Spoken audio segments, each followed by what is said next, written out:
हिंद दोस्तों, स्वागत है आपके अपने यूट्यूब चैनल महतो सर में। मैं आपका अपना दोस्त रोशन सर आज आप लोगों के बीच मैं एक ऐसा चैप्टर लेके आ गया हूं जिसके अंदर आपके अंदर जो इंसानियत छुपी हुई है, अगर इस कहानी को समझिएगा तो आपके आंखों से आंसू छलक आएगा।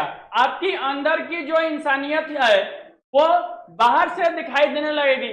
अगर आप रोना नहीं चाहते हैं तो आपके लिए ये वीडियो नहीं है। अगर आप थोड़ा बहुत रोना चाहते हैं, अंदर से इस चीज को महसूस करना चाहते हैं, दर्द को महसूस करना चाहते हैं, तो आप पूरा वीडियो देखिएगा, आप पूरी कहानी को देखिएगा।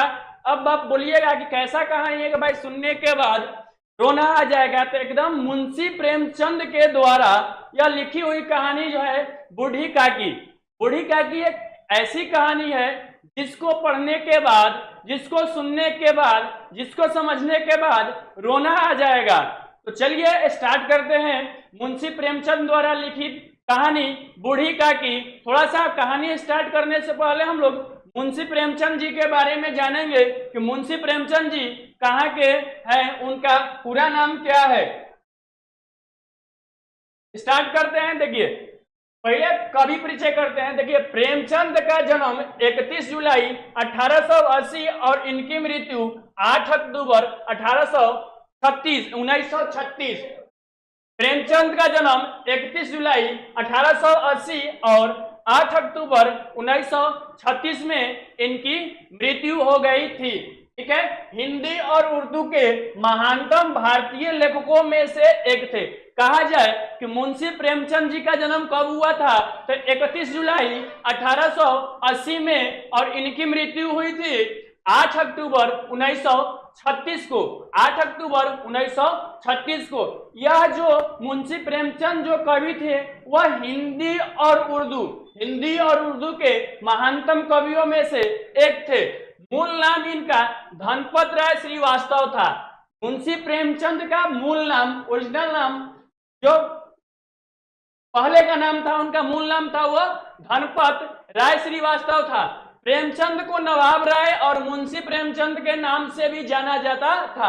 यानी कि मुंशी प्रेमचंद जो कवि के, जो कहानी के राइटर हैं, उनको कभी कभी नवाब राय के नाम से भी जाना जाता था और उनको मुंशी प्रेमचंद के नाम से भी जाना जाता था। उपन्यास के क्षेत्र में उनके योगदान को देखकर बंगाल के विख्यात उपन्यासकार शरद चंद्र चट्टोपाध्याय ने उन्हें उपन्यास सम्राट कहकर संबोधित किया था। कहने का मतलब है कि उपन्यास के क्षेत्र में मुंशी प्रेमचंद को देखकर, मुंशी प्रेमचंद के योगदान को देखकर जो बंगाल के विश्वविख्यात या विख्यात उपन्यासकार थे जिनका नाम शरद चंद्र चट्टोपाध्याय था, उन्होंने उपन्यास का सम्राट कहकर मुंशी प्रेमचंद को संबोधित किया था। प्रेमचंद का जन्म वाराणसी के निकट लमही गांव में हुआ था। यानी कि मुंशी प्रेमचंद का जन्म वाराणसी के लमही गांव में हुआ था। उनकी माता का नाम आनंदी देवी था और उनके पिता मुंशी अजायब राय लमही में डाक मुंशी थे। यानी उनके माता का नाम था आनंदी देवी और उनके पिता का नाम मुंशी अजायब राय था। और जो इनके पिताजी थे वह वहां पर डाक मुंशी थे। इनकी शिक्षा का आरंभ उर्दू फारसी से हुआ और जीवन यापन का अध्ययन से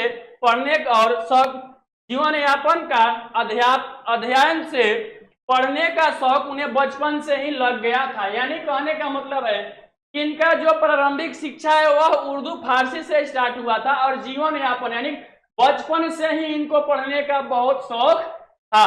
ठीक है, मुंशी प्रेमचंद के 3 लड़के लड़कियां थी, बच्चे थे, और उसके बाद मुंशी प्रेमचंद की दो या 3 शादियां हुई थी। चलिए आगे हम लोग स्टार्ट करते हैं, पाठ को थोड़ा सा हम लोग देखते हैं। देखिए, इस पाठ में बताया गया है एक बेसहारा बेबस लाचार एक औरत होती है जिनके पति होते हैं, जिनके पति भरी जवानी में क्या करते हैं, उनकी मृत्यु हो जाती है और उसके बाद जो उनके बेटे होते हैं, उस औरत के बेटे होते हैं, उस बूढ़ी काकी के जो लड़के होते हैं वो भी जवान हो होकर मर जाते हैं। और उनका आखिरी उम्मीद जो होता है, उनका आखिरी उम्मीद एक उनका भतीजा था धनपत राय, उसी के ऊपर एक उनका भतीजा था बुद्धिराम, उसी के ऊपर सारा उनका विश्वास था। तो कहानी हम लोग स्टार्ट करते हैं। देखिए, जिह्वा स्वाद के सिवा और कोई चेष्टा शेष न थी और न अपने कष्टों की ओर आकर्षित करने का रोने के अतिरिक्त दूसरा कोई सहारा ही रोने का अतिरिक्त दूसरा कोई सहारा ही। यानी कहने का मतलब है कि जिह्वा स्वाद, बुढ़ापा में जो बूढ़े लोग होते हैं उनको स्वाद का क्या होता है, जीभ के स्वाद का बहुत शौकीन होता है। उसके बाद उनका कोई अपना कष्ट, अपना कोई दुख, उससे कोई मतलब नहीं था।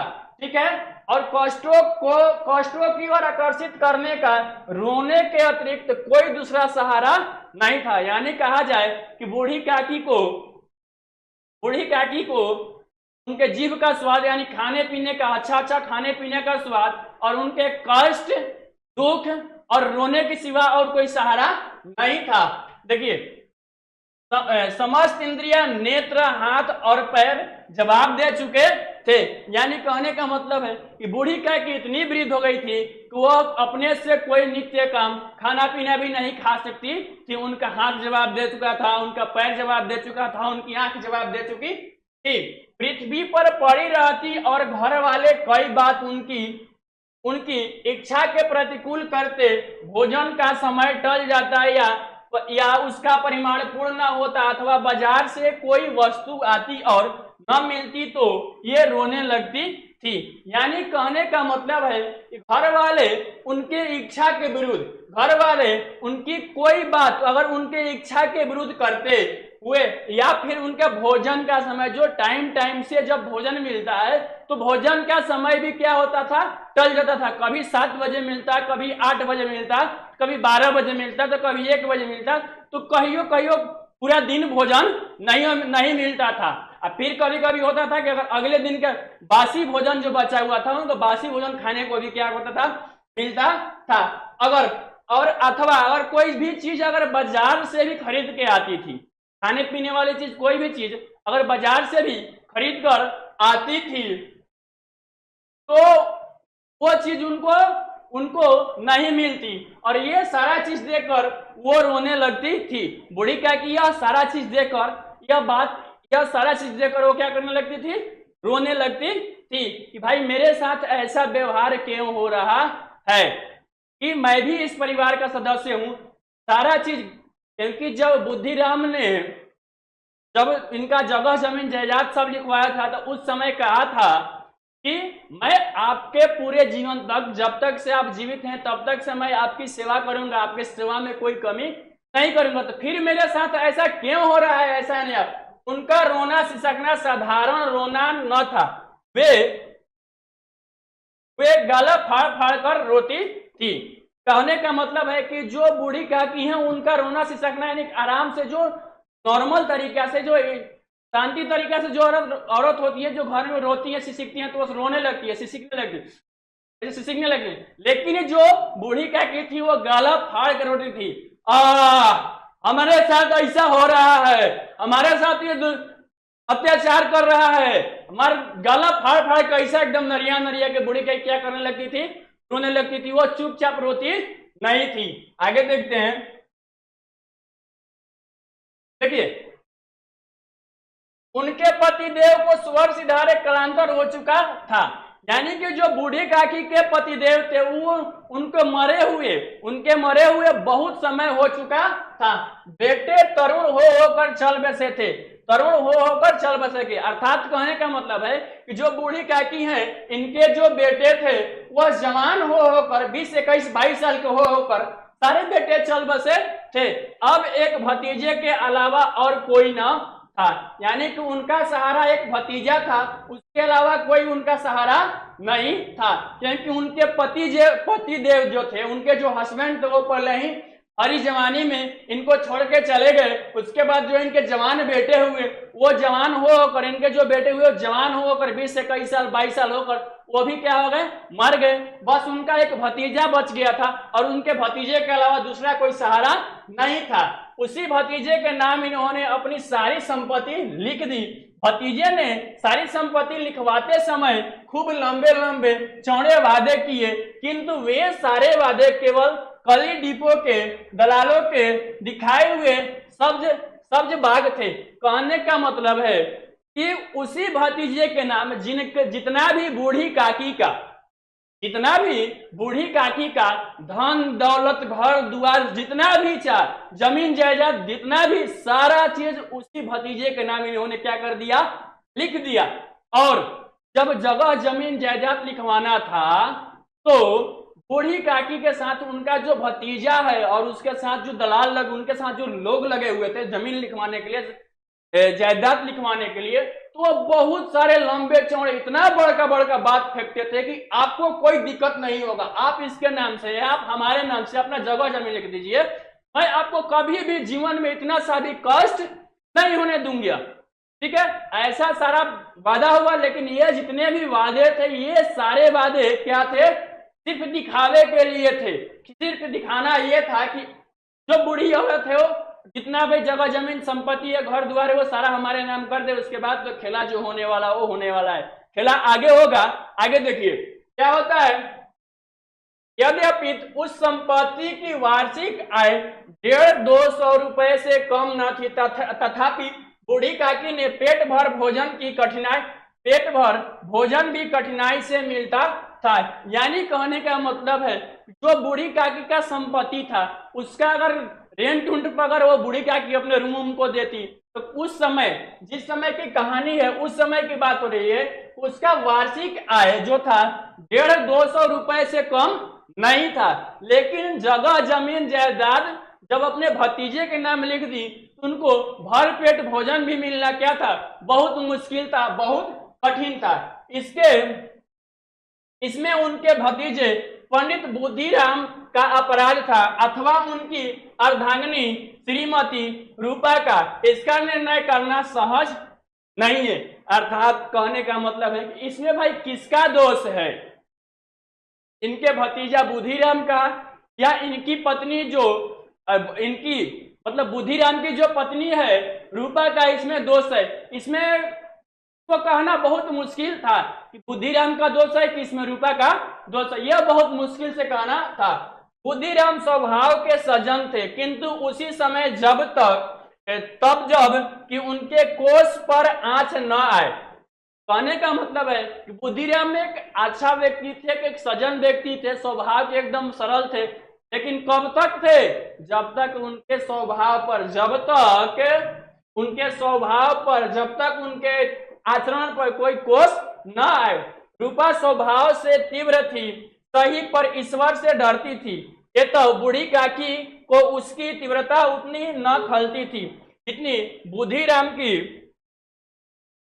फलमन साहत। यानी कहने का मतलब है कि रूपा जो है स्वभाव से एकदम तेज थी, तीव्र थी, और बूढ़ी काकी को रूपा की तीव्रता से कोई मतलब नहीं था। बूढ़ी काकी को रूपा की तीव्रता से कोई मतलब नहीं था, उसकी तीव्रता उनकी बूढ़ी काकी को खलती नहीं थी। रूपा की तीव्रता बूढ़ी काकी को खलती नहीं थी, बल्कि किसकी खलती थी, तो बुद्धिराम की खलती थी। बात समझ में आया?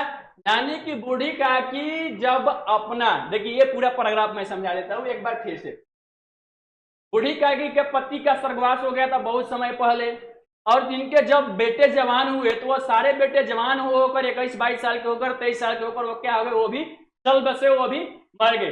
अब इनके सहारा के लिए इनका एकमात्र भतीजा था जिसका नाम था बुद्धिराम, और बुद्धिराम के नाम से ही सारी संपत्ति बूढ़ी काकी ने क्या कर दिया, लिख दिया, जिसका वार्षिक आय कम से कम 150-200 था, जिसका वार्षिक आय 150-200। लेकिन जब जमीन जायदाद सारा संपत्ति लिखवाने का समय हुआ तो जितने भी लोग बुद्धिराम के साथ थे, जितने भी लोग उस समय बूढ़ी काकी के साथ थे, सब लोग बूढ़ी काकी को संतावना दे रहे थे कि आपको कोई दिक्कत होने वाला नहीं है, आपको क्या करना है, रहना है, खाना है, ये सारी चीज में आपको सुख सुविधा मिलेगी। लेकिन जब सारा जगह जमीन लिखवाने के बाद, सारी संपत्ति लिखवाने के बाद जब जब आती है समय बूढ़ी काकी के सेवा पानी करने की, तो बूढ़ी काकी को मुश्किल से भर पेट खाना मिलता था, नहीं तो उसमें कोई वो भी कभी कभी नसीब नहीं होता था।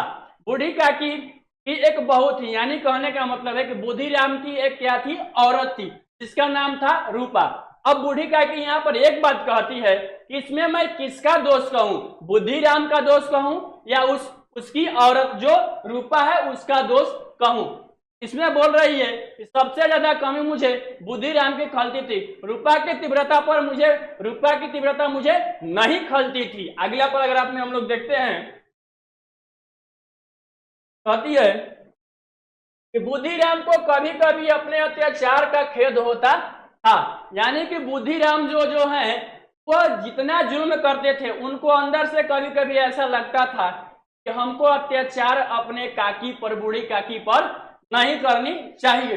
ठीक है, विचारते कि इसी सारी संपत्ति के कारण मैं इस समय भला मानुष बन बैठा हूं। कहने का तात्पर्य यह है कि वह कभी कभी इस बात को सोचते थे कि इस बूढ़ी काकी के संपत्ति कारण इसे कर लेते थे, बूढ़ी काकी के संपत्ति के कारण ही आज हम क्या कर बैठे हैं, एक अच्छा भला मनुष्य क्या बन करके बैठे हैं। यदि भौतिक आश्वासन और सुख सहानुभूति की स्थिति में सुधार हो सकता हो तो उन्हें कदाचित कोई आपत्ति न होती, परंतु विशेष व्यंग का भय उनकी सुचेष्टा को दबाए रखता था। यानी कहने का मतलब है बुद्धिराम यह सोचते थे कि यदि भौतिक आश्वासन और सुख की सहानुभूति में सुधार हो सकता था तो उससे कोई दिक्कत नहीं था। भौतिक आश्वासन और सुधार की स्थिति में कोई सुख सहानुभूति की स्थिति में कोई सुधार होती तो उनको कोई दिक्कत नहीं था। किसको, बुद्धिराम को कोई दिक्कत नहीं था। लेकिन बात थी कदाचित कोई आपत्ति नहीं होती, परंतु बात क्या थी,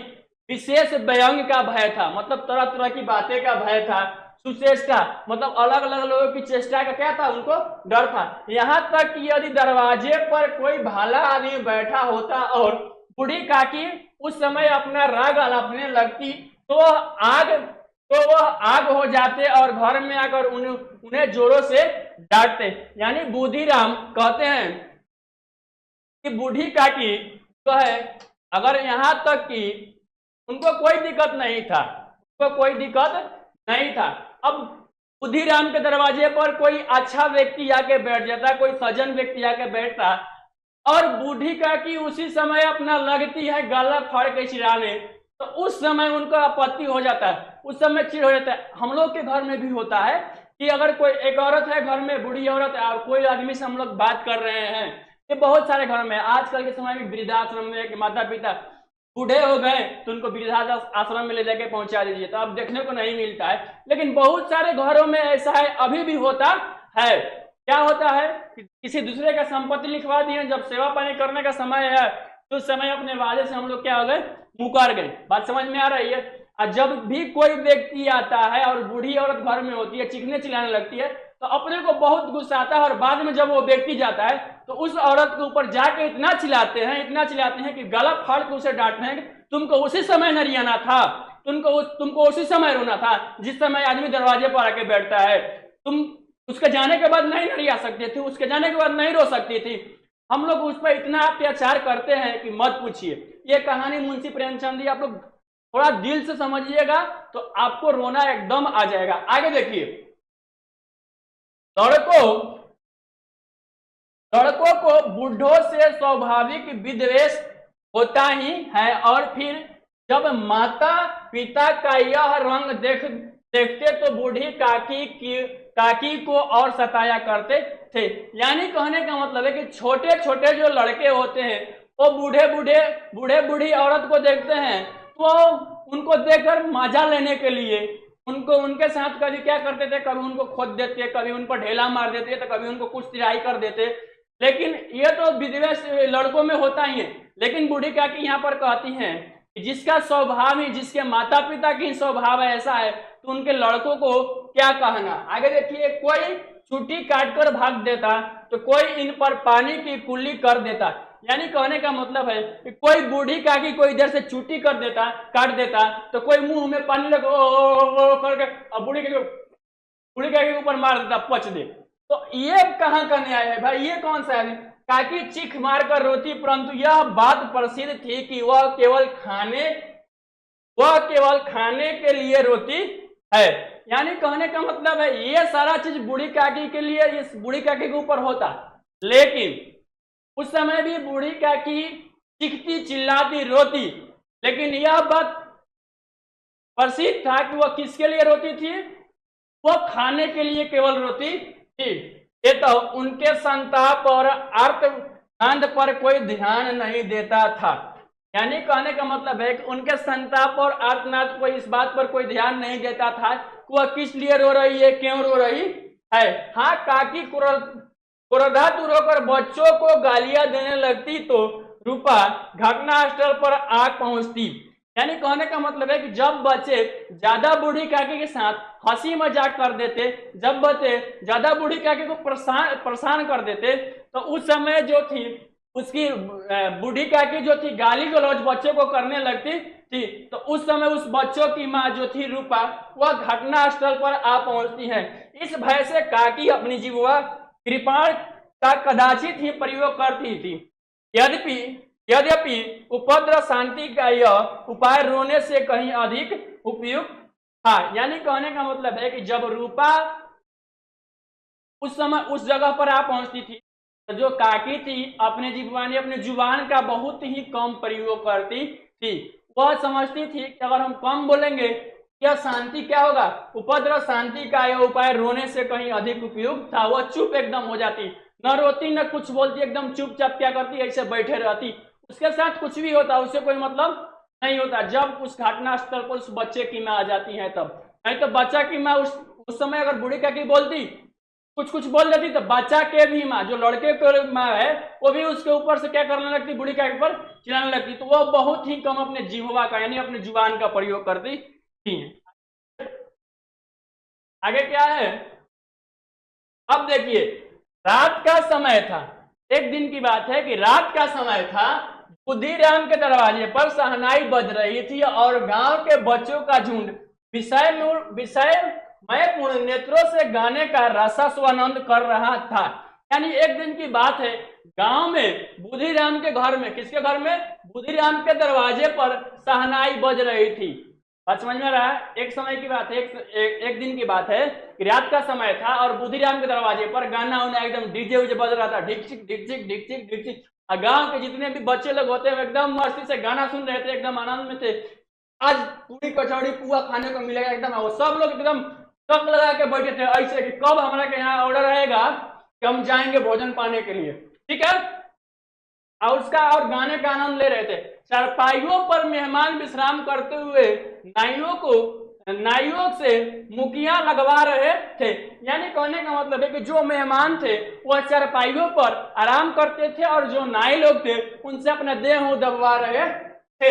समीप खड़ा भाट बिरुदवारी सुन रहा था और कुछ भावज्ञ मेहमानों की वाह वाह पर ऐसा खुश हो रहा था कि मानो इस वाह वाह का यथार्थ में वही अधिकार है। एक अंग्रेजी पढ़े हुए नवयुवक इन व्यवहार से उदासीन थे। वे इस गंवार मंडली में बोलना और सम्मिलित होना अपनी प्रतिष्ठा के प्रतिकूल मानते थे।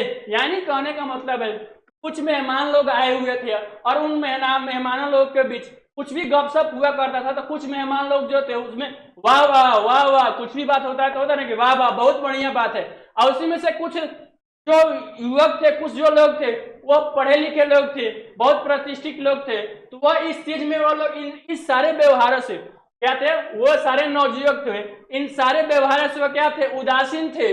और वे जितने भी इस गंवार मंडली मतलब कि जितने भी कम पढ़े लिखे लोग थे, अशिक्षित लोग का लिए गंवार मंडली कह रहा है यहाँ पर, तो अशिक्षित लोग, तो वह इनमें सम्मिलित होने को, इन मतलब उनके साथ उनके मंडली में सम्मिलित होने को अपने आप को क्या समझते थे, अप्रतिष्ठित, मतलब अपना बेइज्जती समझते थे कि इन गंवारों की मंडली में हम शामिल हो जाएंगे तो हम क्या, हमारा क्या होगा, बेइज्जती होगा। आगे देखिए, आज बुद्धिराम के बड़े लड़के मुखराम का तिलक आया है। यानी कि उस दिन किसका तिलक आया था? मुखराम का तिलक आया था। बुढ़िका के घर पर यानी बुद्धिराम के घर पर मुखराम का तिलक आया था। यह उसी का उत्सव था। घर के भीतर स्त्रियां गा रही थी और रूपा मेहमानों के लिए भोजन में व्यस्त थी। यानी कहने का मतलब है कि बुद्धिराम के घर पर उनके बेटे का तिलक आया हुआ था और घर के अंदर बहुत सारे मेहमान लोग आए हुए थे, उसमें औरतें भी थी। तो औरतें जो थी तिलक का गाना बजाना गा रही थी और उधर जो बुद्धिराम की पत्नी थी रूपा, वह उनके खाने पीने के लिए अस्त व्यस्त थी। खाने पीने की तैयारी के लिए घर में अस्त व्यस्त थी। भट्टियों पर कढ़ा चढ़ रहे थे। एक में पूरी कचौड़ी निकल रही थी तो दूसरे में अन्य पकवान बन रहे थे। यानी कहने का मतलब है कि चूल्हा भट्टी पर कढ़ा चढ़ा हुआ था, कढ़ाई चढ़ा हुआ था। एक में पूरी कचौड़ी बन रहा था, तो एक में छोला भटूरा बन रहा था, तो एक में मिक्सचर सब्जी बन रहा था, एक में कुछ बन रहा था। यहाँ पर आप लोग देख सकते हैं कि बुद्धिराम का घर सजा हुआ है और यहाँ भट्टी पर कढ़ा चढ़ा हुआ है। यहाँ पर देख रहे हैं ये मिक्सचर सब्जी हो गया, यहाँ पर कुछ और बन रहा है, यहाँ पर कुछ और बन रहा है। मतलब अलग अलग के स्वाद, अलग अलग के आइटम बन रहे थे, पकवान बन रहे थे। एक बड़े हंडे में मसालेदार तरकारी पक रही थी। घी और मसाले की सुधावधर्यक सुगंधी चारों ओर फैली हुई थी। यानी कहने का मतलब है कि बड़ा सा हंडा में यहाँ पर तरकारी बन रहा था, उसमें जो घी और मसाला था उसका जो सुगंध था, उसका जो स्मेल था, चारों तरफ एकदम क्या हुआ था? फैला हुआ था। ठीक है। बूढ़ी काकी अपनी कोठरी में शोकमय विचार की भांति बैठी हुई थी। बेचारी बूढ़ी काकी को एक अलग से कोठरी में चुपचाप करके बैठा, शोकमय से चुपचाप करके एकदम बूढ़ी काकी क्या हुई थी? बैठी हुई थी। ठीक है। यह स्वाद मिश्रित सुगंध उन्हें बेचैन कर रही थी। वे मन ही मन विचार कर रही थी कि संभवतः मुझे पुड़िया न मिलेगी। बात को यह सारा सुगंध बूढ़ी काकी क्या कर रहा था? बेचैन कर रहा था। कितना बढ़िया बढ़िया पकवान बन रहा था। अपने मन में बूढ़ी काकी सोच रही है कि संभवतः मुझे ऐसा लग रहा है जो पूरी कचौड़ी बन रहा है वो हमको मिलने वाला नहीं है। ठीक है। इतना देर हो गई, कोई भोजन लेकर नहीं आया।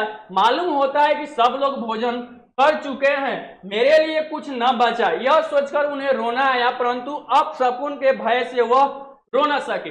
देखिए बूढ़ी काकी सब ये बात मन में सोच रहे हैं कि बहुत देर हो गया है, अब तक कोई मेरे लिए खाना उना नहीं लेके आया। ये सारी बातें, पता नहीं मेरे लिए कुछ खाना उना बचा होगा कि नहीं बचा होगा।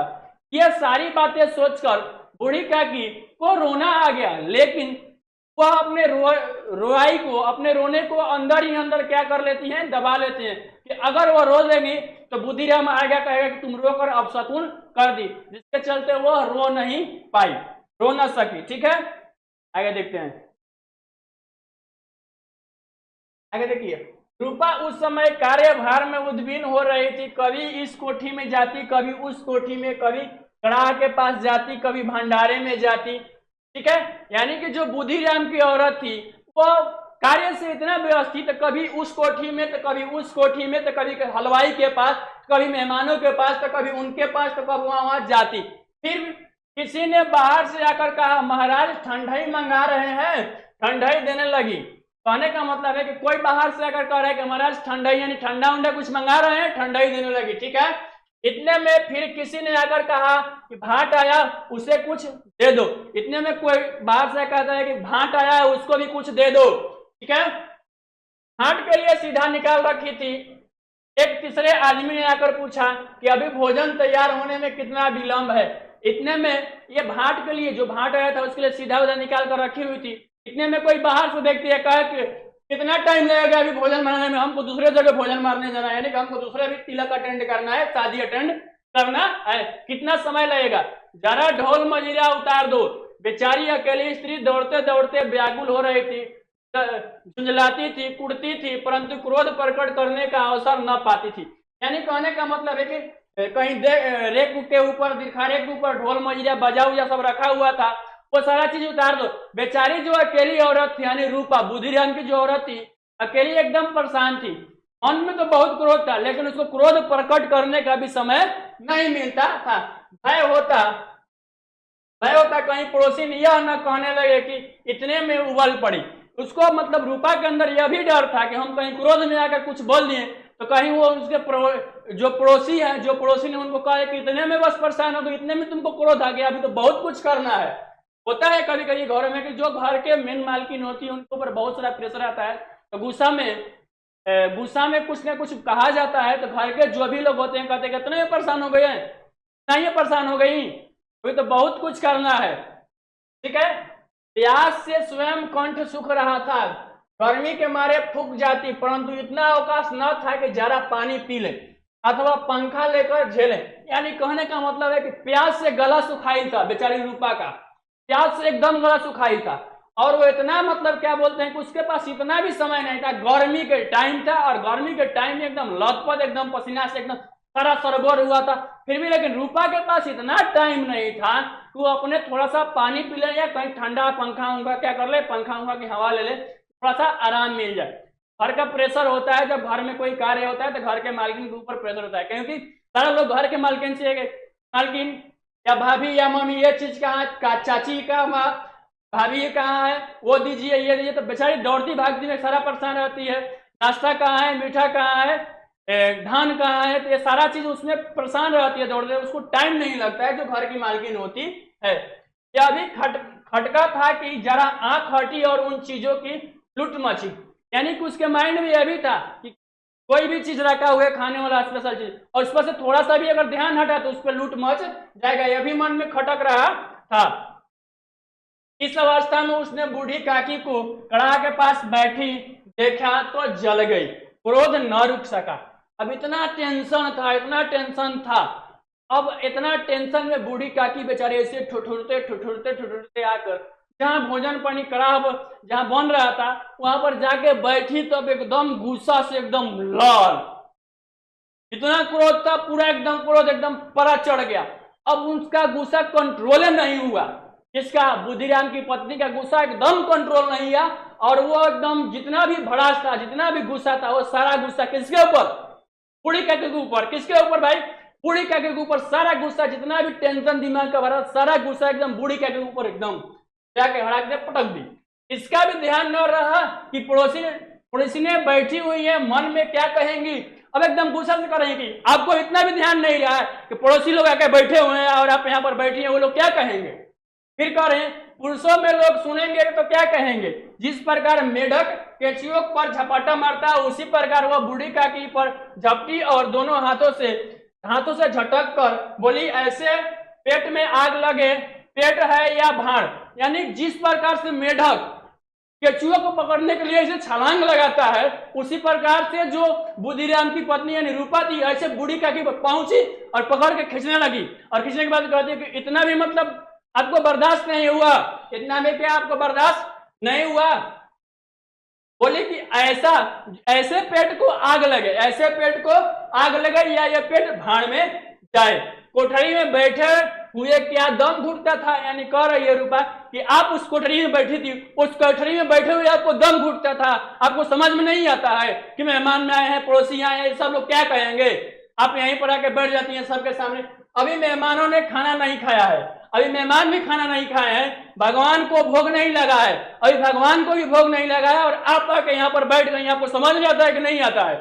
आगे देखिए क्या बोल रही है, तब तक धैर्य न हो सका, अगर छाती पर सवार हो गई, जल गए ऐसी जीव।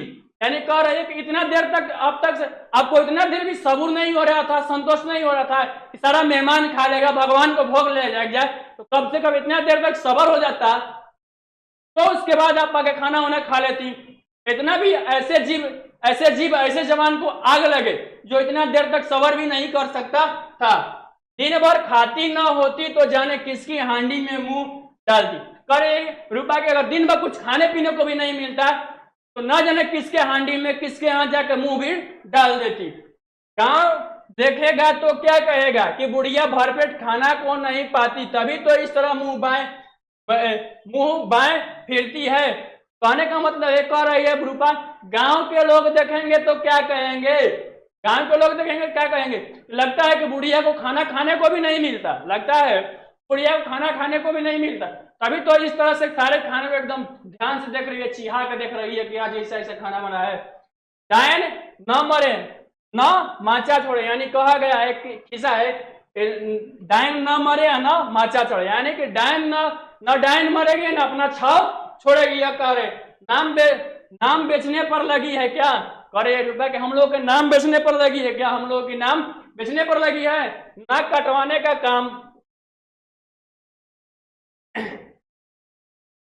नाक कटवा कर दम लेगी, इतनी ठुसती है न जाने कहां भस्म हो जाता है। भाला चाहती हो कि जाकर कोठरी में बैठो, जब तक घर के लोग खाना खाने लगेंगे तब तुम्हें भी मिल जाएगा। तुम कोई देवी नहीं हो कि चाहे किसी के मुंह में पानी ना जाए, चाहे किसी के मुंह में पानी ना जाए, परंतु तुम्हारी पूजा पहले ही हो जाए। कह रही है रूपा कि जाओ अपने कोठरी में उधर साइड में बैठो। अभी भी मैं कह रही हूँ जाके उधर जाओ उधर साइड में बैठो, मैं बोल रही हूँ ना, तुम कोई भगवान नहीं हो। सबसे पहले तुम्ही को मिल जाए, किसी को पानी उनी नहीं मिले, किसी को पानी उनी मुंह में नहीं जाए, पहले तुम्ही को पूजा चढ़ा दिया जाए, पहले तुम्ही को भोग लगा दिया। चुपचाप जब अभी साइड में बैठो, सारे मेहमान लोग खा लेंगे, सारे अतिथि लोग, सारे पड़ोसी के लोग खा लेंगे, तो तुमको भी खाना मिल जाएगा, जाओ उधर साइड में बैठो। यह सब मैं नहीं कह रही है, उस बूढ़ी काके के ऊपर बरस रही है। ठीक है, आगे देखते हैं। देखिए, बूढ़ी काकी ने सिर उठाया, न रोई न बोली, चुपचाप रेंगती हुई अपनी कोठरी में चली गई। आवाज ऐसी कठोर थी कि हृदय और मस्तिष्क की संपूर्ण शक्तियां, संपूर्ण विचार और संपूर्ण भार उसी ओर आकर्षित हो गए थे, नदी में हो गए थे। बात समझिए कि बूढ़ी काकी न रोई न कुछ बोली, न वहां इतना कठोर आवाज में बोली कि बूढ़ी काकी बेचारी, जितना भी उसका माइंड का शक्ति था, जितना भी उसका शरीर का शक्ति था, सारा शक्ति केवल उसी बात को सोचने पर मजबूर कर दिया। इतना हृदय को दुख पहुंचा, आज मेरे ही धन संपत्ति पर ये लोग राज कर रहे हैं, ये लोग रह रहे हैं, आज मेरे को ये हाल कर रहे हैं। तो यही बात सोचती हुई बूढ़ी काकी कृपया बूढ़ी काकी रेंगते हुए अपने कोठरी की ओर जा रही। नदी में जब कगार पर कोई वृद्ध खंड कटकर गिरता है तो आसपास का जल समूह चारों ओर से स्थान पर पूरा करने के लिए दौड़ता है। यानी कहने का मतलब है कि नदी का यहाँ पर कहा जा रहा है, अगर नदी का किसी प्रकार से कहीं से अगर कटाव होता है तो जितने आसपास के जल होते हैं या नदी आसपास की जितनी जगह होता है उस जगह को पूरा करने के लिए चारों तरफ से दौड़ते हैं। उसी प्रकार बूढ़ी काकी के मन में हुआ था कि इतना अच्छा, इतना मतलब बेकार बात, इतना ऐसा बात बोल दी थी रूपा ने कि उसके मन तन हृदय मतलब इतना सीने में, मन में, दिल में इतना दर्द हो उठा था कि ऐसा लग रहा था कि मानो अब क्या हो रहा है। भोजन तैयार हो गया, आंगन में पतल पड़ गई, मेहमान खाने लगे, स्त्रियों ने देवनार गीत गाना आरंभ कर दिया। ठीक है, भोजन तैयार हो गया, आंगन में थाली उली बिछ गई, पतल उतल बिछ गया और मेहमान क्या करने लगे, खाने लगे। और जो घर में औरतें आई थी उन्होंने खाने वाला गीत गाना शुरू कर दिया, भोजन वाला गीत शुरू कर दिया। मेहमानों के नाई और सेवक गण भी उसी मंडली के साथ किंतु कुछ हटकर भोजन करने बैठे थे। यानी कहने का मतलब है कि मेहमानों को बुलाने वाला जो नाई था, जो सेवक गण था, सब लोग एक ही साथ कुछ हट कर वहां पर बैठकर क्या कर रहे थे, भोजन कर रहे थे। परंतु सभ्यतानुसार जब तक सबके सब खा न चुके कोई उठ नहीं सकता था। मतलब एक नियम था कि आप पहले पतल एक साथ पात में बैठे हुए हैं और सब लोग खाना खा रहे हैं, और सभ्यता के अनुसार अगर आपका खाना हो गया है और लोग खाना खा रहे हैं तो आप वहां से उठ नहीं सकते हैं जब तक से कि सारे लोग खाना न खा ले, ऐसा स्थिति था। दो एक मेहमान जो कुछ पढ़े लिखे थे सेवकों को दीर्घाहार पर झुंझला रहे थे। कहने का मतलब है कि जो उसमें से पढ़े लिखे लोग थे वे लोग मतलब बहुत ज्यादा खाने पर जो सेवक गण थे उनको क्या कर रहे थे, चिढ़ा रहे थे, मजा ले रहे थे। ठीक है, वे इस बंधन को व्यर्थ और बेकार की बात समझते थे। यानी कि पढ़े लिखे जो लोग थे वो कहते हैं कि अब हम लोग खा लिए तो चलो ना चलते हैं। आजकल क्या होता है, इसी के लिए आजकल बम्फर सिस्टम हो गया, आजकल बफर सिस्टम हो गया। इसी के लिए खाते रहो, जाओ लाइन में लगो, थाली लो, जो खाना हुआ पतल लो और खाने के बाद प्लेट रखो और वहां से निकल लो। अब पहले वाला सिस्टम नहीं था। पहले क्या था कि आपको एकदम बढ़िया से शांति तरीका से एकदम पलाती उलाती मार के बैठना है, पता चलेगा खाना है, सब लोग एक साथ खाएंगे, सब लोग एक ही साथ उठेंगे। ये लोग ऐसे व्यवहार को, ऐसी सभ्यता को बेकार मानते थे, बेकार समझते थे। बूढ़ी काकी अपनी कोठरी में जाकर पश्चाताप कर रही थी कि मैं कहां से कहां आ गई। बूढ़ी काकी बेचारी जाके अपनी कोठरी में बैठी और ऐसे एकदम पश्चाताप कर रही, मैं कहाँ थी, कहाँ आ गई, मेरा दिन कैसा आ गया। उतना उन्हें रूपा पर क्रोध नहीं आया, उन्हें रूपा पर क्रोध नहीं आया, अपनी जल्दबाजी पर दुख था। मतलब कह रही है कि बूढ़ी काकी सोच रही है कि हमको रूपा पर क्रोध नहीं आ रहा, हमको अपने आप पर क्रोध आ रहा है, हम जल्दबाजी में यह सारा चीज क्या कर दिए। सच ही तो है, जब तक मेहमान लोग भोजन न कर चुकेंगे घर वाले कैसे खाएंगे। मुझे से इतनी देर नहीं रहा गया, सबके सामने पानी उतर गया, अब जब तक कोई बुलाने नहीं आएगा तब तक मैं नहीं जाऊंगा। यानी कह रही है कि मुझसे ही नहीं रहा गया। ये रूपा तो सच ही कह रही थी, जब तक से बाहर के लोग, जब तक से मेहमान लोग खाना उना नहीं खा लेंगे तब तक से घर के लोग कैसे खाएंगे। अब बूढ़ी गाय कह रही है कि जब तक से कोई बुलाने नहीं आएगा तब तक से मैं नहीं जाऊंगी, तब तक से मैं यही कोठरी में बैठी हुई रहूंगी। ठीक है, आगे देखते हैं अगले पैराग्राफ में। इस पैराग्राफ में जो रूपा है अपना सारा गुस्सा निकालने के बाद बूढ़ी काकी सब चीज सुनती है, और सुनने के बाद अब वह चुपचाप बिना कुछ बोले अपने कमरे में चली जाती है और कमरे के दरवाजे पर बैठकर देखती रहती है। और जब कोई लोग बोलता है कि भोजन तैयार हो गया है, थाली उली लग गया था, सारे मेहमान लोग खा रहे थे, सारे नाई लोग खा रहे थे, सारे सेवक गण खा रहे थे, उसमें कुछ पढ़े लिखे भी क्या थे लोग थे, उसमें कुछ पढ़े लिखे भी लोग थे। और उसमें एक नियम था, उस समय पहले के समय में एक नियम था कि सब लोग जब एक साथ में बैठ के खाना खाते थे तो एक ही साथ उठते थे। कोई लोग पहले खा लेता था, कोई लोग बाद में खा लेता था, उससे मतलब नहीं था। जब तक से सभी लोग खाना नहीं खा रहे थे तब तक से कोई उठता नहीं था। तो उसमें से जो कुछ पढ़े लिखे नौजवान लोग थे वो लोग समझते हैं यह बेकार का सिस्टम है, यह क्या है, बेकार का सिस्टम है, ऐसा सिस्टम नहीं होना चाहिए। और उसी में से जो ज्यादा पढ़े लिखे लोग थे, जो थोड़ा बहुत बरतिया में चाहे तिलका वालका में जाने के बाद अपने आप को ओवर स्मार्ट लोग समझते हैं कि हमारा जैसा कोई नहीं है, हम बहुत पढ़े लिखे हैं, ऐसा कोई बात नहीं है, कि सबको समझ में आता है, लेकिन एक नियम होता है। और वे लोग क्या करने लगते हैं, जो ज्यादा अपने आप को ओवर स्मार्ट समझते हैं, तो कितना खाता रहा मर्दे, कितना खा रहे हो, जल्दी जल्दी खाओ ना, ऐसा करके वो लोग क्या करते थे, मजाक उड़ाते थे जो ज्यादा खाने वाले थे। और इसके बाद जो बूढ़ी काकी हो अपने मन में ही सोच रही थी, इसमें रूपा की कोई गलती नहीं थी, गलती तो मेरी ही थी, मैं ही जल्दबाजी कर गई। ये तो रूपा तो ठीक ही तो कह रही थी, जब तक से मेहमान सारे नहीं खाएंगे तब तक से घर के लोग कैसे खाएंगे, मुझसे ही भूख नहीं बर्दाश्त हुआ, इसमें सारा ही गलती मेरा था। और लास्ट में बूढ़ी काकी सोचती है कि जब तक से मुझे कोई बुलाने नहीं आएगा, जब तक से मुझे कोई बुलाने नहीं आएगा तब तक मैं नहीं जाऊंगी खाने के लिए। अगले पैराग्राफ में देखते हैं हम लोग। देखिए, मन ही मन इस प्रकार का विचार कर बुलाने वाले की प्रतीक्षा करने लगी, परंतु घी कर रुचि, घी की रुचिकर सुवास बड़ी धैर्य प्रतीक्षा प्रतीत हो रही थी। यानी कहने का मतलब है वह हम बैठकर प्रतीक्षा करने लगे, कोई बुलाने नहीं है, और परंतु जो घी का स्वाद था, जो घी का सुगंध, वो मन को बेचैन कर रही थी, वो जो धैर्य को तोड़ रहे थे। उन्हें एक एक पल एक एक युग के समान मालूम होता था। अब पतल बिछ गई होगी, अब पतल बिछ गई होगी, अब मेहमान आ गए होंगे, लोग हाथ पैर धो रहे होंगे, नाई पानी दे रहा होगा। यानी हर एक पल वो सोच रही थी बूढ़ी काकी, अब क्या बोलते हैं कि अब पतल बिछ गया होगा, मेहमान लोग आ गए होंगे, और मेहमान लोग अब हाथ पैर धो रहे होंगे, हाथ पैर धोने के लिए नाई पानी दे रहा होगा। ठीक है, मालूम होता है कि लोग खाने बैठ गए होंगे। देवनार गाया जा रहा है, यह विचार कर वह मन को बहलाने के में लेट गई, मन को बहलाने के लिए लेट गई।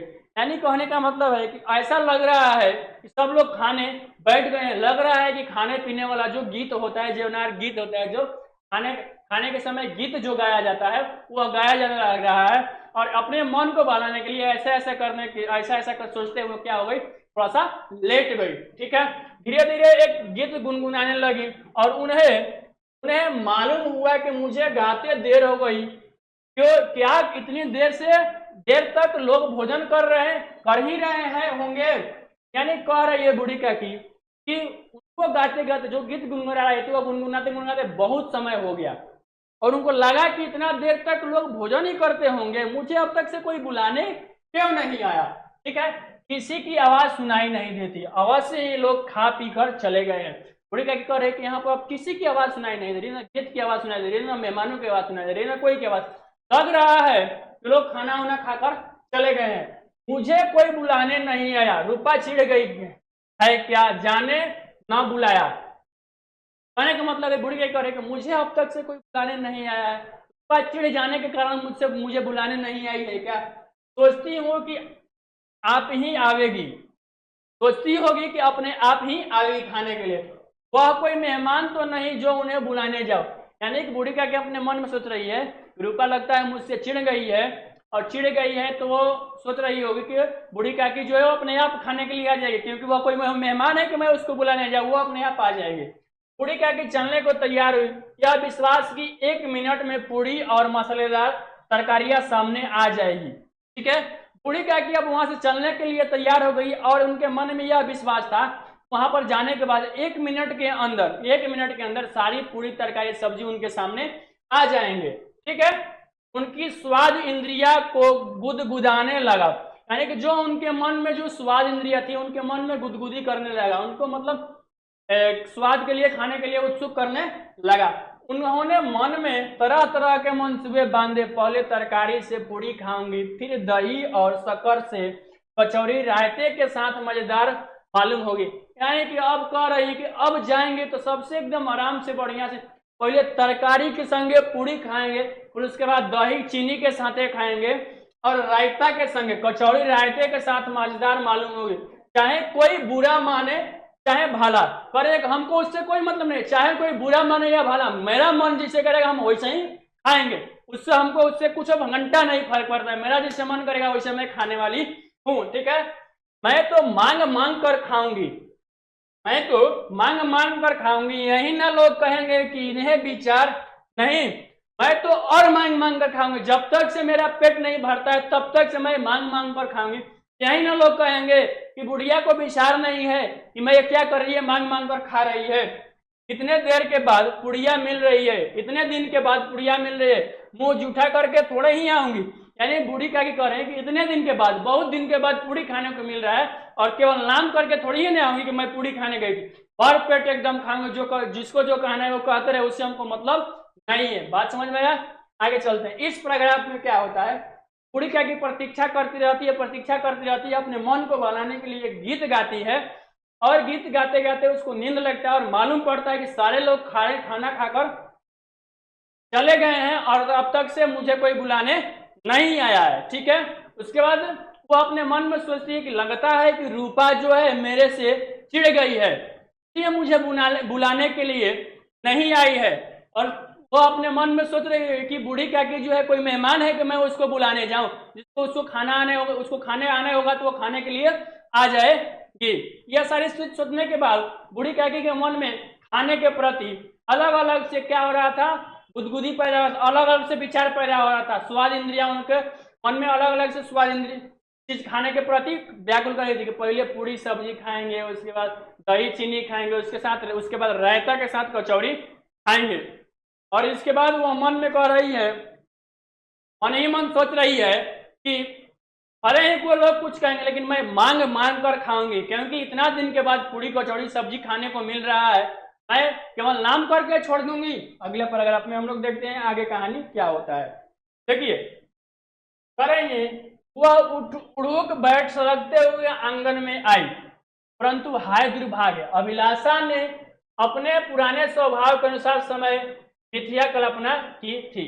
यानी कहने का मतलब है बुढ़िया काकी का हाथ पर जवाब सब चीज दे चुका था और यह बुढ़िया काकी उड़कते उड़कते सुरकते वहां आंगन के पास पहुंची, लेकिन हाय दुर्भाग्य, दुर्भाग्य यह हुआ कि वहां पर जो पहले उसके साथ था, जो इनके मन में मिथ्या थी, जो सोच था, वो सब केवल क्या था, कल्पना थी। मतलब एक केवल क्या था, सोची समझी बात थी और कुछ सामने नहीं था, वास्तविक नहीं था।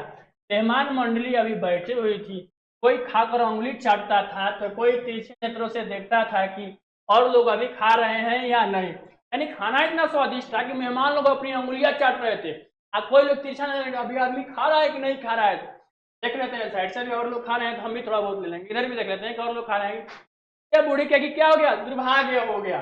ठीक है, कोई इस बात की चिंता में था कि पत्तल पर पूरी छूट जाती है, किस तरह उन्हें भीतर रख लेता।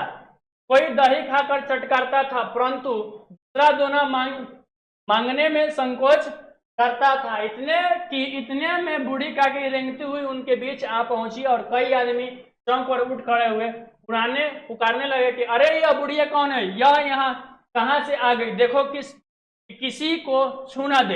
यानी कहने का मतलब है वहां पर जितने भी लोग थे तरह तरह से, कोई दही खाकर चटकार रहा था, कोई कुछ कर रहा था, कोई पूरा दही खा गया था, दोबारा दही मांगने में क्या कर रहा था, संकोच कर रहा था। इतने में जो बूढ़ी काकी थी वह रेंगते हुए लोगों के बीच पहुंच गई, और पहुंचने के बाद कुछ लोग ऐसे बैठ के खाना खा रहे थे, कुछ लोग चौंक गए, अरे ये बुढ़िया कौन है, देखो तो किसी को छू न ले, कहाँ की है ये बुढ़िया, कहाँ किसको कौन कौन है ये बुढ़िया, कहाँ से आई ये बुढ़िया, ठीक है, या कहाँ से आई बुढ़िया आ गई, देखो किसी को छू न ले।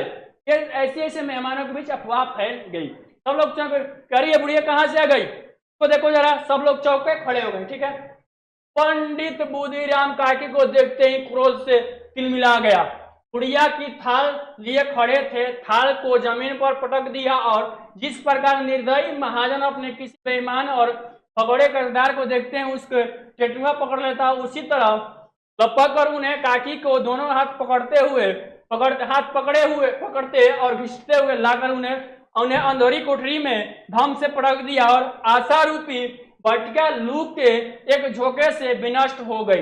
यानी कहने का मतलब है वहीं पर जो था बुद्धिराम था, थाल में कचौड़ी पूरी लिए हुए खड़ा था खाना खिलाने के लिए। जब यह देखा तो पूरा आग बबूला, एकदम पूरा क्रोध से, तू कहां से आ गई यहाँ पे, इतना क्रोध है उसके अंदर, पंडित बुद्धिराम कहां से आ गई है, अब पूरा जो हाथ में कचौड़ी लिए पूरे हड़ाक एकदम धाए पटकता है, एकदम धाए एकदम इतना तेज पटकता है कि जैसे मानो कि कोई भगौड़ा व्यक्ति हो और कोई किसी से कर्जा लेकर भागा हुआ और उसको मतलब और जाकर एकदम ऐसे टेटुआ पकड़ के बोलता है कि बोल पैसा मेरा देगा कि नहीं देगा, टेटुआ पकड़ के। उसी तरह से पंडित बुद्धिराम जो है वो जाता है और बुढ़िया का हाथ पकड़ के खींचते हुए लाता है और उसके जो जिस कोठरी में रहती थी अंधेरी कोठरी में ले जाकर पटक देता है, इसी में रहो, तुमको कौन बोला था आने के लिए, ऐसा करके बोल देता है, मैं नहीं हूँ, बुद्धिराम बोल रहा था, आप लोग ठीक है। आगे देखते हैं, ठीक है, अंधेरी को कोठरी में लेकर धम से पटक देता है, उसको यह भी डर नहीं होता कि उसका हाथ टूटेगा, पैर टूटेगा, चोट लगेगा क्या, उससे उस मतलब लाकर ठाई से पटक देता है। और जितने भी मन में आशाएं थी उस बूढ़ी काकी की, वो सारी आशाएं धरी की खड़ी रह गई, वो सारा चीज कल्पना ही रह गया। अगला देखिए, अगला पैराग्राफ में क्या देखते हैं, देखिए अगला पैराग्राफ में क्या है,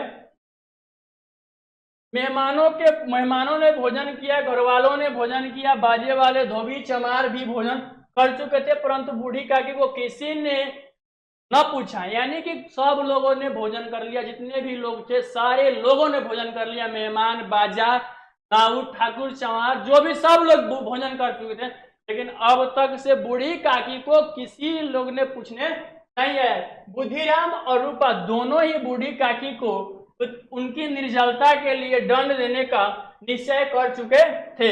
उनके बुढ़ापे पर दीनता, हत ज्ञान पर किसी को करुणा न आई थी, अकेली लाडली उनके लिए उड़ रही थी। यानी कहने का मतलब है कि बुद्धिराम और उनकी पत्नी जो रूपा थी, उन लोगों को एकदम मन में सोच बना लिए कि आज इस बुढ़िया को खाना नहीं देना है, चाहे कुछ भी हो जाए, कुछ खाना नहीं देना है, ये लोग एकदम मन बना लिए थे। लेकिन बुद्धिराम की एक लड़की थी जिसका नाम लाडली था, और वो अकेले बेचारी ये सारी चीज देखते हुए वो मन में फूंक रही थी कि बूढ़ी काकी के साथ ऐसा व्यवहार क्यों हो रहा है। लाडली को काकी से अत्यंत प्रेम था, बेचारी भोली लड़की थी, और उनके घर में एक ही व्यक्ति था, वो थी लाडली, वो बूढ़ी काकी से प्रेम करती थी। बेचारी बहुत ही भोली भाली लड़की थी, बाल विनोद और चंचलता की उसे गंध तक न थी। दोनों बार जब उसके माता पिता ने काकी को निर्दयता से घसीटा तो लाडली का हृदय ऐंठ कर रह गया। यानी कह रहा है यहाँ पर कि बाल विनोद और उसके चंचलता से उसमें गंध न थी, यानी कि बचपना की गंध नहीं थी। दोनों बार जब उस एक बार उसके मम्मी और एक बार उसके पापा दोनों लोग जब उसको बूढ़ी काकी को घसीट कर लेकर जा रहे थे तो वह बेचारी मन से एकदम कर रही थी कि कितना दर्द हो रहा होगा काकी को, दादी को। समझ में आ रहा, उसका हृदय एकदम दर्द से एकदम कराह रहा था। वह झुंझला रही थी कि हम लोग काकी को क्यों बहुत सी पुड़िया नहीं देते, क्या मेहमान सबकी सब खा जाएंगे, और यदि काकी ने मेहमान से पहले खा लिया तो क्या बिगड़ जाएगा। यानी जो लाडली थी वो कह रही है कि हम लोग काकी को पहले पुड़िया क्यों नहीं देते, क्या मेहमान सबके सब खा जाएंगे, अगर काकी मेहमानों से पहले खा लेंगे तो क्या बिगड़ जाएगा। ये सब जो है लाडली सोच रही है। वह काकी के पास जाकर उन्हें धैर्य देना चाहती थी, परंतु माता के भय से न जाती थी। वह जो लाडली थी वह काकी के पास जाकर उन्हें समझाना चाहती थी, बुझाना चाहती थी, लेकिन वह अपने माता के डर से, लाडली जो है वो अपने माता के डर से वो उसके पास नहीं जाती थी। उसने अपने हिस्से की पुड़िया बिल्कुल न खाई थी, अपनी पुड़िया की पिटारी में बंद कर रखी थी। उन पुड़ियों को काकी के पास ले जाना चाहती थी। उसका हृदय अधीर हो रहा था। बूढ़ी काकी मेरी बात सुनते ही उठ बैठेगी, पुड़िया देकर कैसी प्रसन्न होगी, मुझे खूब प्यार करेगी। यानी जो उसके हिस्से का खाना था, जो लाडली के हिस्से का खाना था, वह खाना लाडली ने नहीं खाया था, और वह सारा खाना अपने जो गुड्डा गुड़िया का जो डब्बा बनाकर खेलने वाला था उसमें वो पैक करके रख दी थी। और वह मन ही मन सोच रही थी जब मेरे को समय मिलेगा मैं इस खाने को बूढ़ी काकी के पास लेके जाऊंगी, और जब देखेंगी बूढ़ी काकी इस खाने को तो एकाएक अचौक हो उठेगी और मेरे को खूब प्यार करेगी, मेरे से खूब खुश होगी। ठीक है, आगे देखते हैं। देखिए, रात को 11 बज गए थे। रूपा आंगन में पड़ी सो रही थी। लाडली की आंखों में नींद नहीं थी। काकी को पुड़िया खिलाने की खुशी उसे सोने न देती थी। यानी रात के 11 बज गया था, सब लोग खाना उन्हें खा के अपने अपने जगह पकड़ लिए थे सोने के लिए, और जो उसकी माँ थी यानी कि रूपा जो थी वो भी आंगन में सो पड़ी थी। लेकिन बेचारी जो लाडली थी उनके मन में एक गुदगुदाहट थी, एक खुशी थी कि मैं अपने काकी को पुड़िया खिलाने जाऊंगे, और इसी बेचैनी से वो सो नहीं पा रही थी। उसने गुड़िया की पिटारी सामने रखी थी। जब विश्वास हो गया कि उसकी अम्मा सो रही है तो वह चुपके से उठी और विचारने लगी कि कैसे चलूं। चारों ओर अंधेरा था, केवल चूल्हे में आग चमक रही थी और चूल्हे के पास एक कुत्ता लेटा हुआ था। लाडली की दृष्टि सामने वाली नीम पर गई और उसे मालूम हुआ कि उस पर हनुमान जी बैठे हुए हैं।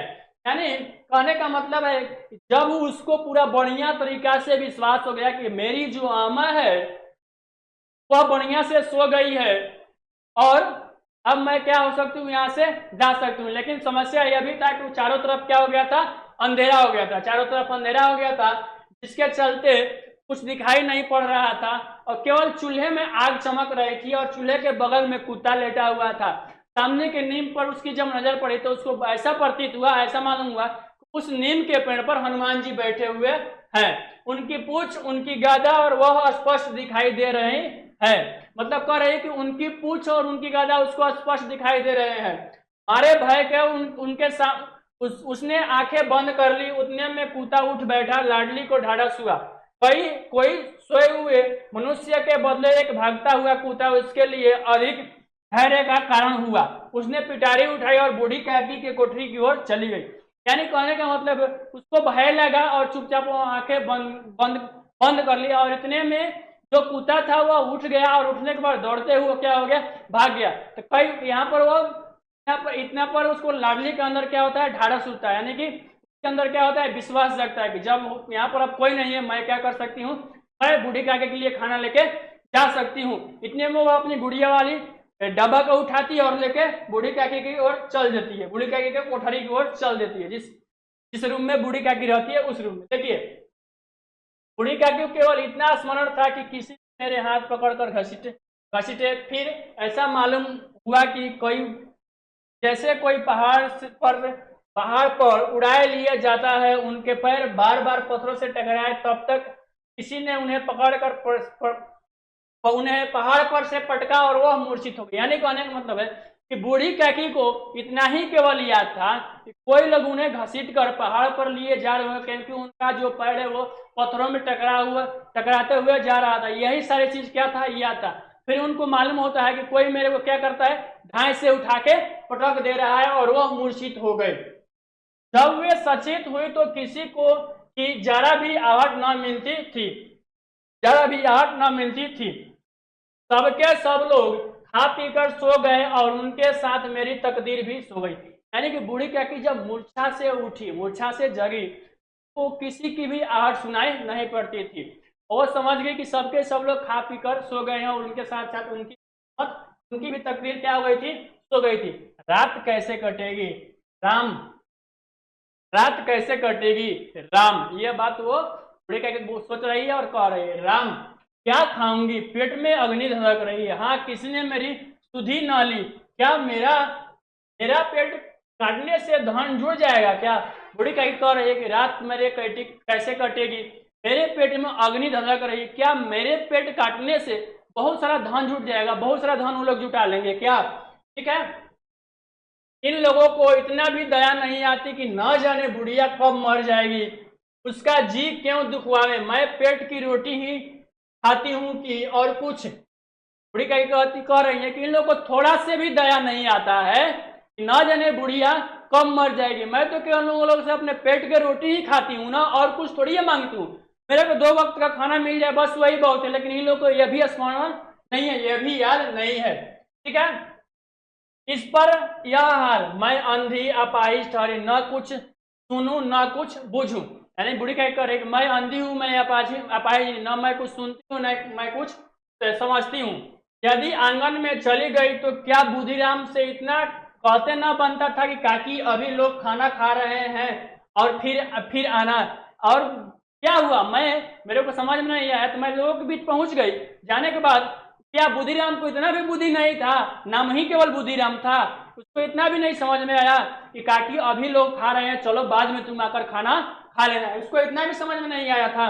मुझे घसीटा पटका, उन्हीं पुड़ियों के लिए रूपा ने सबके सामने गालियां दी। यानी बुढ़ी कह कर मुझे घसीटा, यहाँ तक कि पटका, और उसी पुड़ियों के लिए उसकी पत्नी जो रूपा थी मुझे कितनी गाली दी थी। ठीक है, उन्हीं पुड़ियों के लिए इतनी दुर्गति करने पर भी उनका पत्थर कलेजा न पसीजा। उन्हीं पुड़ियों के लिए, मतलब जो पुड़ी बना था उन्हीं पुड़ियों के लिए बहुत सारा दुर्गति बुढ़ी कह की, बहुत सारा गाली गलौज हुआ, फिर भी उनका कलेजा नहीं पसीजा कि बूढ़ी काकी को थोड़ा सा खाना दिया जाए। सबको खिलाया, मेरी बात तक नहीं पूछी। यानी कहने का मतलब कि सबको खिलाया लेकिन मेरी बात तक न पूछी। जब तक ही न दी तब तक अब क्या देंगे, मतलब जब थी तब देवे नहीं की तो अब क्या देंगे। ठीक है, यह विचार कर काकी निराशमय संतोष के साथ लेट गई। कलानी के गला भर भर कर आता था परंतु मेहमानों के भय से वो रोती नहीं थी। यह सारा चीज विचार करते हुए जो काकी थी वो चुपचाप बेचारी लेट गई। रोने को तो बहुत जी आया था लेकिन मेहमानों के डर से, अतिथियों के डर से वो रो नहीं पा रही थी। साहस कानों में आवाज आई, काकी उठो मैं पुड़िया लाई हूँ। मतलब इतना देर में तब तक से काकी के कानों में थोड़ा बहुत आवाज है कि काकी उठो मैं तुम्हारे लिए पुड़िया लाई हूँ। काकी ने लाडली को बोला पहचानी, काकी से लाडली ने बोला पहचानी।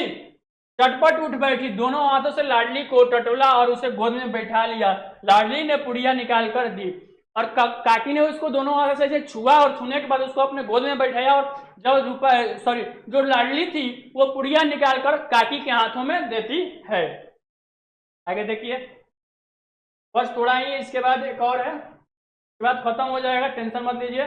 तो पूरा बढ़िया समझिएगा, समझ में आएगा, जो लास्ट तक बने रहिएगा। लंबा हुआ है लेकिन कहानी बहुत क्या है, बहुत एक तरह से कहा जाए तो कहने के बाद, सुनने के बाद रुआ एकदम खड़ा हो जाता है, ऐसी कहानी है। लास्ट तक एकदम बने रहिएगा। बस 10 मिनट का और है।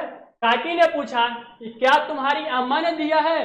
काकी को भी डर था इस बात से, काकी को भी इस बात से डर था कि कहीं रूपा को उसकी अम्मा देख न ले। वह बात पूछती है रूपा से, क्या यह पुड़िया तुम्हारी अम्मा ने दी है। लाडली ने कहा नहीं, यह मेरे हिस्से की है। लाडली कहती कि नहीं, यह पुड़ी मेरे अम्मा ने नहीं दी है, यह पुड़ी मेरे को जो खाने को मिला था यह मेरे हिस्से का है। काकी पुड़ियों पर टूट पड़ी, 5 मिनट में पिटारी खाली हो गई। लाडली ने पूछा काकी पेट भर गया। काकी को जब पुड़िया मिले तो पुड़िया एकदम तबड़तोड़ एकदम कबाड़ के एकदम खाने लगी। उसके बाद जब पूरी खत्म हो गई तो लाडली पूछती है काकी पेट भर गया क्या। जैसे थोड़ी सी वर्षा ठंडक के स्थान पर और भी गर्म पैदा कर देती है, उस भांति इन थोड़ी कुड़ियों ने काकी की क्षुधा और इच्छा को और उत्तेजित कर दिया। बोली, नहीं बेटी, जाकर अम्मा से और मांगला।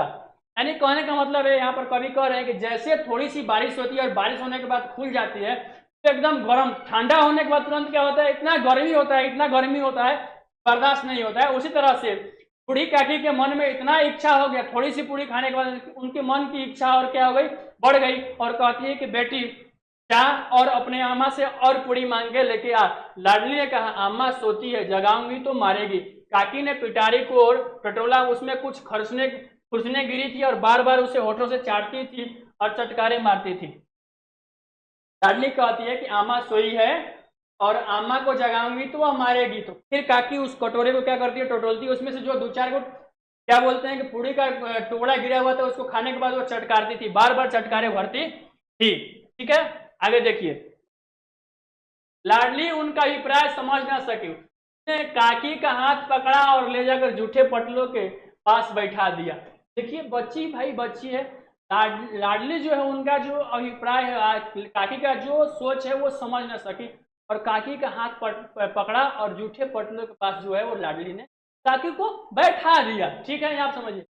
दिन छुर हाथ ज्ञान बुढ़िया पतलों से पुड़ियों के टुकड़े चुन चुन कर भक्षण करने लगी। यानी कहने पतल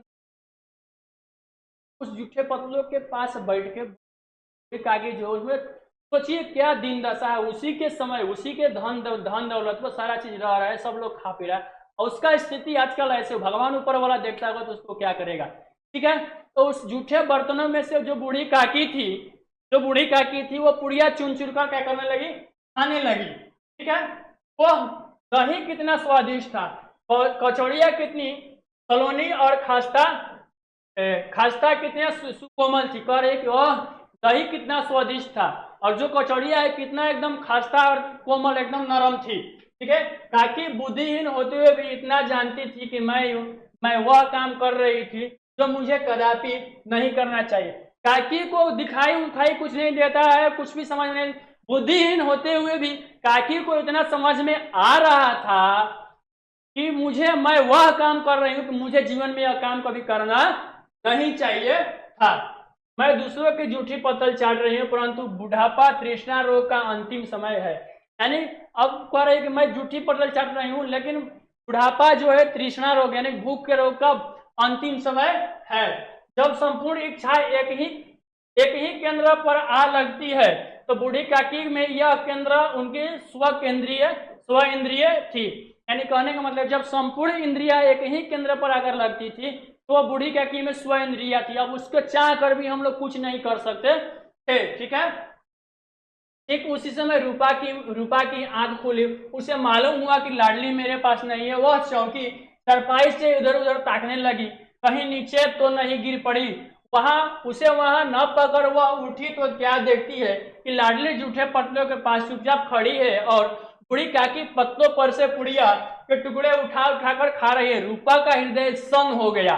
यानी कहने का मतलब है, इतने देर में जो लाडली की माँ यानी रूपा है, उसकी आंखें खुलती है और क्या देखती है कि उसकी जो लड़की है, उसकी लड़की यानी कि जो लाडली है उसके बगल में नहीं है। चारों तरफ इधर उधर देखती है, फिर भी नहीं दिखाई देती है। फिर उसके बाद पलंग के नीचे, खटिया के नीचे देखती है, वहां पर भी नहीं दिखाई देती है। इतने में वो जब बाहर देखती है, तो रूपा जब बाहर देखती है तो उसकी जो बेटी लाडली है वह जूठे पतलों के पास चुपचाप एकदम से खड़ी थी। और आगे क्या देखती है, जो बुढ़िया काकी है वो जूठे पतलों में क्या कर रही, जूठे पतलों से पुड़िया निकाल कर खा रही थी। ये सब जब देखी तो रूपा का दिमाग एकदम सन्न हो गया। अरे बाप रे, हमने कितनी बड़ी गलती कर दी, हमको कितना बड़ा पाप लगेगा। ये दृश्य देखने के बाद रूपा एकदम सन्न हो गई, उसकी हृदय एकदम सन्न हो गया। ठीक है, किसी गाय की गर्दन पर छुरी चलते देखकर वो अवस्था उसकी हो गई होती है, वही उस समय हो गई थी। यानी कहने का मतलब किसी गाय के गर्दन पर चलता है या किसी,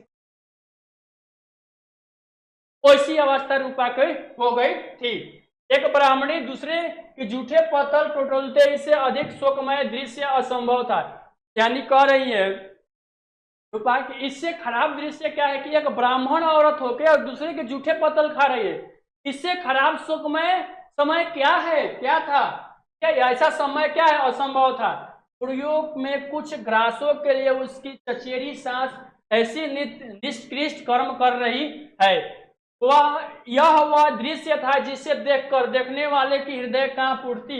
ऐसा प्रतीत होता मानो जमीन रुक गई है, आसमान चक्कर खा रहा है, संसार पर कोई आपत्ति आने वाली है। रूपा को क्रोध न आया, शोक में सम्मुख क्रोध कहाँ, वह करुणा और भय से उसकी आंखें भर आई। इस अधर्म का भागी कौन है? उसने सच्चे हृदय से गगन मंडल की ओर हाथ उठाकर कहा, परमात्मा मेरे बच्चों पर दया करो, इस अधर्म का दंड मुझे मत दो, नहीं तो मेरा सत्यानाश हो जाएगा। ऐसा दृश्य देखने के बाद ऐसा मालूम पड़ा मानो धरती एकदम रुक सी गई है, आसमान, सूर्य अपना गति करना छोड़ दिया है, चंद्रमा जहां है वहां रुक गया है। ऐसा मालूम पड़ रहा था, मानो ऐसा लग रहा था कि पृथ्वी पर कोई बहुत भारी विपत्ति आने वाली है। और रूपा जो है ऊपर आसमान की तरफ ऐसे देखकर कहती है, हे परमात्मा, इस गलती का सजा मेरे और मेरे बच्चे के ऊपर मत देना,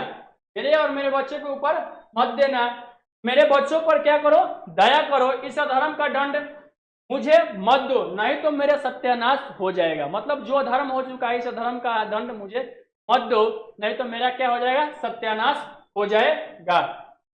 ठीक है, क्या देखिए, रूपा अपनी स्वार्थपरता और अन्याय इस प्रकार प्रत्यक्ष रूप से कभी न दिखा पड़ी थी। वह सोचने लगी कि हाय कितनी निर्दयी हूं, जिसकी संपत्ति से मुझे 200 रुपए आय हो रही है, उसकी यह दुर्गति और मेरे कारण है।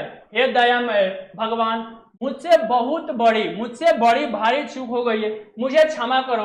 आज मेरे बेटे का तिलक था, सैकड़ों मनुष्यों ने भोजन पाया, मैं उनके इशारों की दासी बनी रही, अपने नाम के लिए सैकड़ों रुपए व्यय कर दिए, परंतु जिसकी बदौलत हजारों रुपए खाए के इस उत्सव में भी भरपेट भोजन न दे सकी, केवल इसी कारण तो वह वृद्धा असहाय, केवल इसका कारण यही है कि वह वृद्धा असहाय है।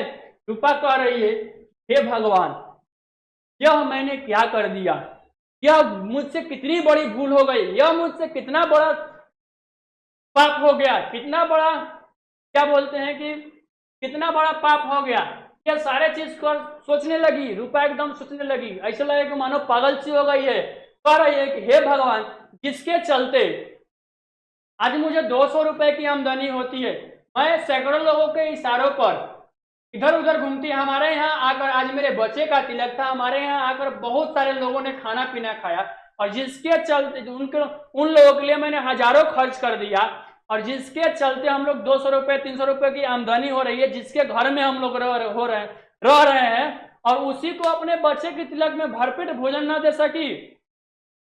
ऐसा पाप मुझसे बहुत बड़ा हो गया।